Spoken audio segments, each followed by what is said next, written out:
Deus. A vontade de Deus é que você creia no seu Filho. Então o culto, para ser agradável a Deus, tem que ser em espírito e em verdade. Porque o que Deus mais quer neste mundo é salvar pessoas. Será que você tem andado como um cristão de verdade? Não existe nada que a gente faça que possa comprar a salvação, porque Jesus já conquistou ela na cruz por nós. Interessante que no versículo 10, depois de Jesus descrever toda essa realidade da igreja, uma realidade muito difícil, né? Uma realidade de tribulação, de pobreza, de blasfêmia, de insulto. Quem é que imaginaria ser cristão e passar por tudo isso aqui? Eu acho interessante, assim, irmãos, como isso vai contra a pregação cristã nos dias de hoje, né? Geralmente as pessoas, quando vão evangelizar, pode prestar atenção. Tem gente que vai evangelizar e diz assim: olha, venha para Jesus, porque Ele vai resolver todos os teus problemas. Venha para Jesus porque Ele vai te livrar de todas essas situações e lutas da vida. E você vai viver uma vida tranquila, sem problemas. Tudo vai correr muito bem, tudo vai ser uma maravilha. No sentido terreno, eu estou falando. As pessoas prometem isso para os outros. Tem muita gente que vem para a igreja esperando isso. Esperando que Deus resolva todos os seus problemas, cure todas as suas doenças, acabe com toda injustiça contra ele, e agora ele fique alguém que vai ser próspero no sentido material, que não vai ter mais doença nenhuma, que não vai ter mais problema nenhum, que não vai ter mais inimigo nenhum, que ninguém vai fazer mais nada contra ele. Essa é a visão falsa que muita gente tem do que é ser cristão. Agora imagine, de repente, alguém se converter, aí chegar na igreja e ser perseguido, ser atribulado, ficar pobre, na miséria e ainda ficar sendo insultado por todo mundo. Imagine só. Tem muita gente que ia dizer assim: eu vou largar essa religião. Eu vou largar esse Jesus. Não compensa não. Não compensa viver desse jeito. Aí é que nós vemos, irmãos, que a realidade das coisas, seguir a Cristo, guardem isso no coração de vocês. Seguir a Cristo não é viver uma vida de bonança nessa terra. Não é viver uma vida livre de todos os problemas e dificuldades, não. Isso não é seguir a Cristo. Seguir a Cristo é você ser salvo, passar a ter comunhão com Deus, ser perdoado os seus pecados, passar a ter uma nova vida em Cristo e receber a promessa de vida eterna.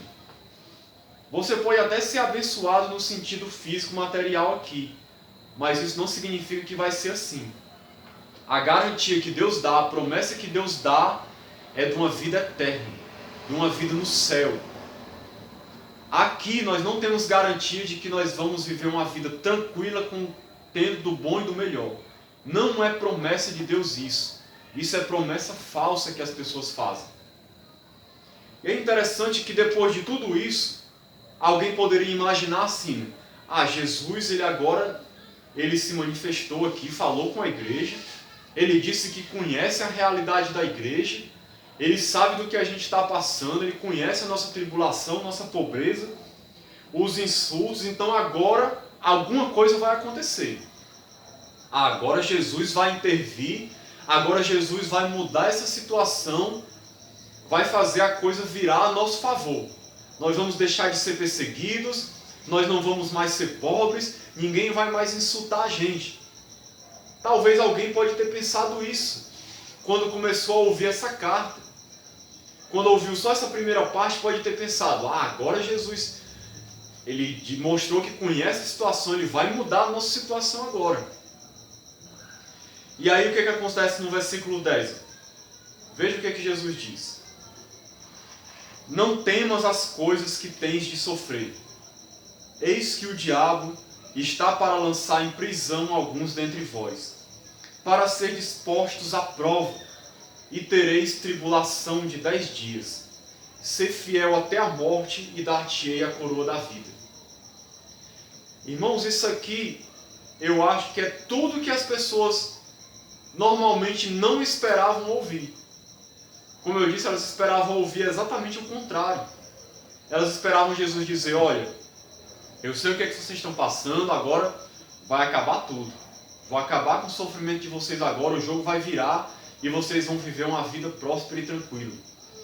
Muitos cristãos hoje, se fossem eles que fossem escrever essa mensagem aqui, eles iam escrever isso.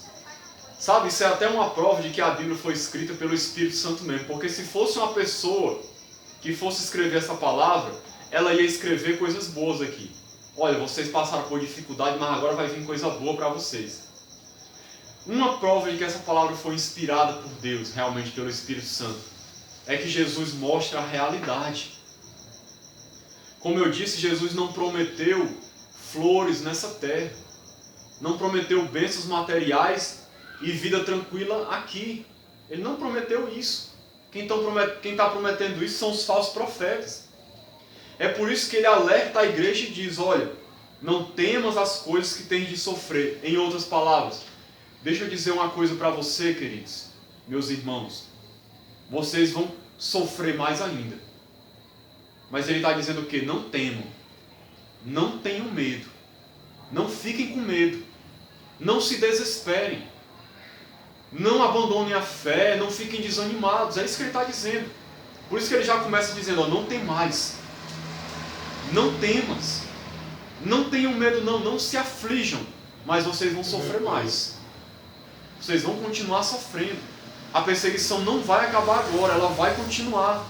O cerco vai se apertar mais ainda. Mas vocês não tenham medo. Em outras palavras, ele está dizendo o quê? Eu estou com vocês. Eu não prometi que estaria com vocês todos os dias. Eu estou com vocês. Vocês não tenham medo. Eu estou junto de vocês. Eu sei o que vocês estão passando. Vocês vão continuar sofrendo, mas não tenham medo. Não fiquem desanimados.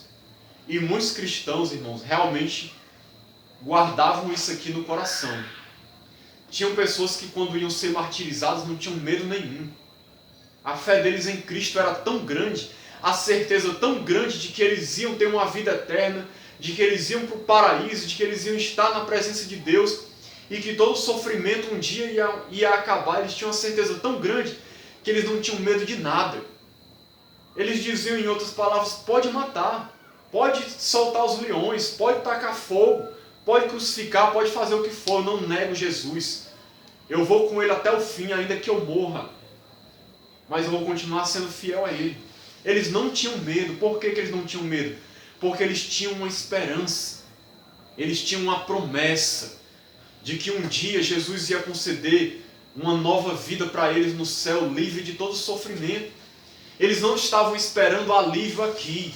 Eles esperavam um alívio celestial. Era isso que Jesus queria que eles compreendessem.